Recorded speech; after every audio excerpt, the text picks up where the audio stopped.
Hi there. This trap is called the last of the Dilworths because, for the time being at least, it's the last trap I'm recording in the Dilworth variation of the Spanish. e4 and e5, knight f3, knight c6. The Spanish Ruy Lopez, characterized by bishop b5. a6 hits the bishop, which retreats to a4. Knight f6 hits the pawn on e4, but white simply castles, and black now enters into the open variation of the Spanish by capturing that pawn on offer on e4. But white's going to get the pawn back either with rook e1 or the more usual d4, prizing open the center. b5, black's most resolute defense, hitting the bishop, sending it back to b3, and now d5 supporting the knight. And now white gets the pawn back with d takes on e5. Bishop e6 supports the loose pawn on d5 and develops the bishop. And by far, white's most common try here is c3. Black develops the king's bishop to c5 and knight b d2 developing, and pressure on the knight on e4. Black castles and bishop c2 relocates the bishop to a more aggressive square, and white threatens a capture on e4, winning a pawn. And now black can enter into the Dilworth variation of the Spanish with a capture on f2, giving up two minor pieces for a rook and a pawn in a very dynamic and explosive variation. Knight takes on f2.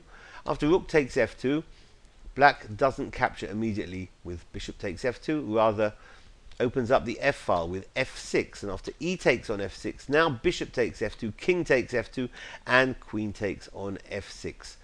In previous videos on the Dilworth, we've explored knight f1 here and king g1. We're returning to the knight f1 variation here. Knight f1, releasing the queen's bishop, and by far and large, black's most popular move here is knight to e5, putting pressure on the pinned knight on f3. That appears in my database 147 times. But there's another move we're looking at now, and it's extremely uncommon, appearing only once in my database, and that's rook a to d8, defending the pawn on d5 so as to be able to release the bishop on e6. So after queen d3, by white threatening queen takes on h7,